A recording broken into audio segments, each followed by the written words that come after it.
Hello students, welcome to our YouTube channel commerce with Kanojia ma'am. Students, आज की जो हमारी वीडियो है वो वीडियो इनकम टैक्स की जो सीरीज़ चल रही है उसकी पार्ट नंबर 4 वीडियो है, जिसका टॉपिक रहेगा रिबेट ऑफ इनकम टैक्स, कि क्या से रिबेट इनकम टैक्स पे प्रोवाइड की जाती है। तो स्टूडेंट, इससे प्रीवियस पार्ट्स में हमने पार्ट 1, पार्ट 2, पार्ट 3 में characteristic of income tax, introduction of income tax, tax rates क्या अप्लाई होंगी उसके अंदर पढ़ा। अब हम पढ़ने जा रहे हैं रिबेट ऑफ इनकम टैक्स। तो students, without getting late, let's start today's topic rebate of income tax.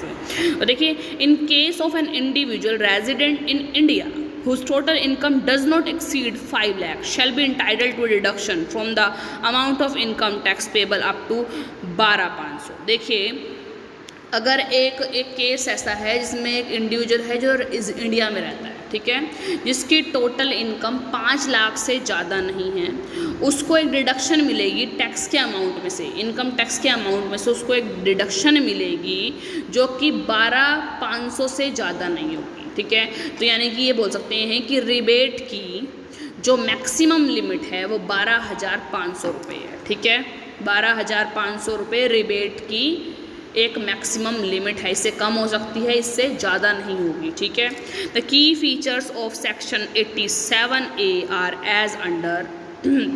First of all, पहले तो आप रिबेट का जो सेक्शन है लर्न कर लीजिए, 87A। ठीक है, तो अब की फीचर क्या है सेक्शन 87A के, यानी कि रिबेट के क्या की फीचर हैं।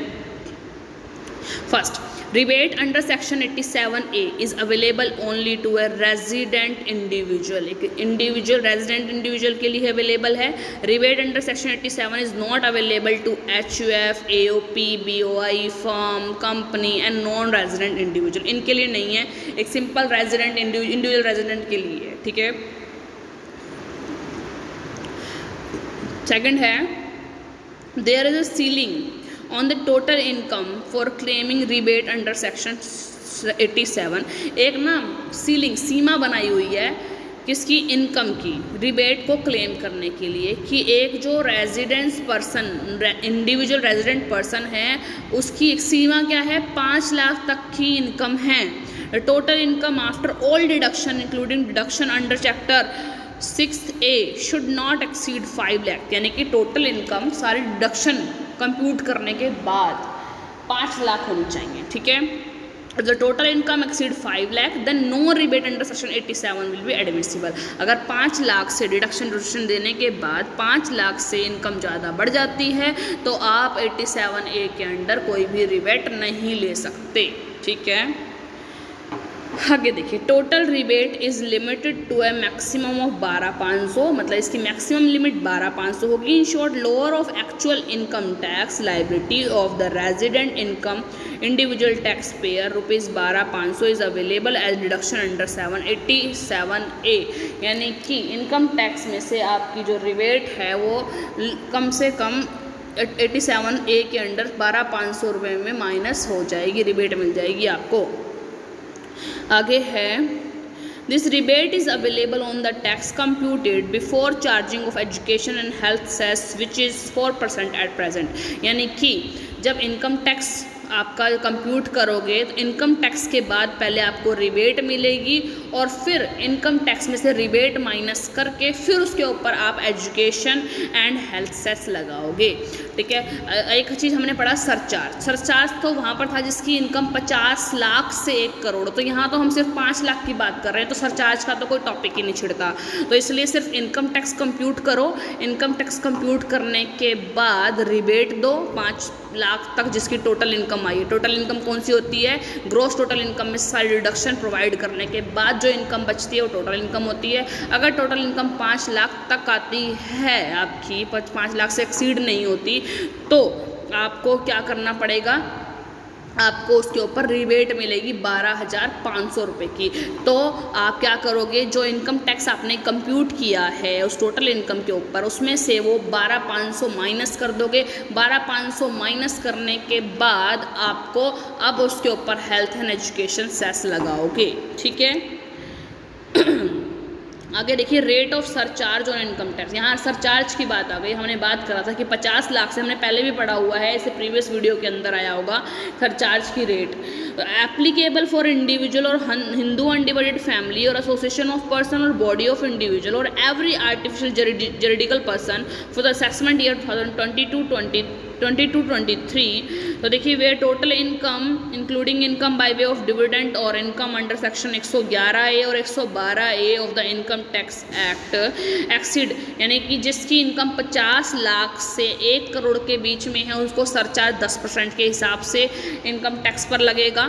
और ये याद रखिएगा जो सरचार्ज है वो इनकम टैक्स पे कंप्यूट होता है, जो इनकम टैक्स आपने निकाला है उसका 10% होता है, ठीक है। ये नहीं आप टोटल इनकम का 10% कर दो, ठीक है। और जहाँ आपकी इनकम 1 करोड़ से 2 करोड़ के बीच में है वहाँ 15% के हिसाब से, 2 करोड़ से 5 करोड़ के हिसाब से है वहाँ 25% के हिसाब से, 5 करोड़ से मोर है तो 37% के हिसाब से। और जहाँ ये जो ऊपर वाली where total income exceed ₹2 crore but is not covered under clause 6C और D के अंदर नहीं आती, लेकिन 2 करोड़ से मोर है तो वहाँ पर 15% के हिसाब से आपका टैक्स लगेगा, ठीक है। तो स्टूडेंट ये हो गई हमारी rebate of income tax. Rebate of income tax में हमने एक सिंपल सी बात याद कर लीजिए कि जिसकी इनकम, मान लो एक नॉर्मल इंसान है, नॉर्मल हम पर्सन हैं, हमारी इनकम सपोज कीजिए 6 लाख रुपए टोटल ग्रॉस टोटल इनकम आई है पाँचों हेड को ऐड करके, ठीक है। उस पाँचों हेड को ऐड करके 6 लाख करने के बाद हमने डिडक्शन भी दे दी। डिडक्शन करने के बाद हमारी total income I 4,90,000। That means हम एक इंडिविजुअल हैं, हमारी टोटल इनकम 5 लाख से कम आई है। तो हमारी टोटल इनकम 5 लाख से कम आई है तो सेक्शन 87A के अंडर हम क्या करेंगे, रिबेट प्राप्त करने के एलिजिबल हो जाएंगे, हमें रिबेट मिलेगी। और रिबेट कैसे मिलेगी, सबसे पहले जो हमारी टोटल इनकम आई थी उसमें हमने क्या किया था, उसमें हमने टैक्स इनकम टैक्स लगाया था, कंप्यूट किया था, इनकम टैक्स कंप्यूट कर दिया था। इनकम टैक्स कंप्यूट करने के बाद हमें रिबेट मिलेगी, वो रिबेट हम उसमें से माइनस कर देंगे क्योंकि गवर्नमेंट ने हमें छूट दी है। रिबेट एक छूट होती है जो गवर्नमेंट के द्वारा दी जाती है, ठीक है। तो इनकम टैक्स पे से छूट माइनस कर देंगे। अब हमें पता है कि इनकम टैक्स पे हेल्थ एंड एजुकेशन सेस लगता है, बट यहाँ पर रिबेट की बात हो रही है तो पहले रिबेट माइनस करेंगे इनकम टैक्स में से, और इनकम टैक्स में से रिबेट माइनस करके जो भी आंसर आता है उसका आप 4% हेल्थ एंड एजुकेशन सेस में प्रोवाइड करेंगे, ठीक है। तो ये हमारा क्या आ जाएगा, ऐसे कंप्यूट करेंगे हम रिबेट से। आगे फिर हमने ये पढ़ा कि रेट ऑफ सरचार्ज क्या है। देखिए सरचार्ज का तो हम यहाँ पर बात इसलिए नहीं करेंगे रिबेट के अंदर, क्योंकि रिबेट का तो यही दे रखा, सीधा सीधा एक कंडीशन ही बन गई कि जिसकी जो कमाई है, इनकम है, वो 5 लाख से ज़्यादा नहीं होनी चाहिए। और सरचार्ज तो हम तब देते हैं जब कमाई 50 लाख से 1 करोड़ तक हो, तो यहाँ पर तो सरचार्ज की बात ही नहीं करते। वैसे सरचार्ज की अगर हम रेट्स के बारे में बात करेंगे तो सरचार्ज की रेट देखिए ये है कि अगर आपकी इनकम जिस इनकम में 111A और 112A भी इंक्लूड होगी, यानी लॉन्ग टर्म कैपिटल और लॉन्ग टर्म गेंस और शॉर्ट टर्म गेंस ये भी ऐड होंगे, तो आपकी इनकम अगर 50 लाख से 1 करोड़ के बीच में है तो आप 10% ऑन इनकम टैक्स का 10% आप सरचार्ज के रूप में पे करोगे। अगर आपकी इनकम 1 करोड़ से 2 करोड़ के बीच में है तो आप 15% ऑफ इनकम टैक्स का 15%, इनकम टैक्स बोलना था, सॉरी इनकम आ गया, इनकम टैक्स का 15% आप सरचार्ज के रूप में पे करेंगे। और अगर आपकी इनकम 2 करोड़ या उससे ज़्यादा है तो 25% आप इनकम टैक्स पर जो है सरचार्ज पे करोगे। 5 करोड़ से ज़्यादा है तो 37% के हिसाब से आप जो है इनकम सरचार्ज पे करोगे। तो स्टूडेंट्स आज की वीडियो में हमने ये पढ़ा कि जो रिबेट होती है गवर्नमेंट की तरफ से, जो छूट मिलती है हमें, वो कैसे मिलती है, कौन कौन सी कंडीशंस है जिनको हम फुलफ़िल कर देते हैं तब हमें रिबेट मिलती है। वो कंडीशन आप अच्छे से याद कर लीजिएगा और स्टूडेंट्स अच्छे से इस टॉपिक को कवर कर लीजिएगा। इम्पॉर्टेंट टॉपिक है, 4 मार्क्स में आता है। तो स्टूडेंट आई होप जो मैंने आपको आज की वीडियो में पढ़ाया होगा वो आपको समझ में आया है। अगर स्टूडेंट आपको वीडियो अच्छी लगी हो, आपका टॉपिक क्लियर हुआ हो, आपको समझ में आया हो तो ज़्यादा से ज़्यादा मेरी वीडियो को लाइक कीजिए, शेयर कीजिए अपने फ्रेंड्स के साथ, अपने जो क्लासमेट्स के साथ, और ज़्यादा से ज़्यादा मेरे चैनल को सब्सक्राइब कीजिए commerce with Kanocha ma'am. Thank you students.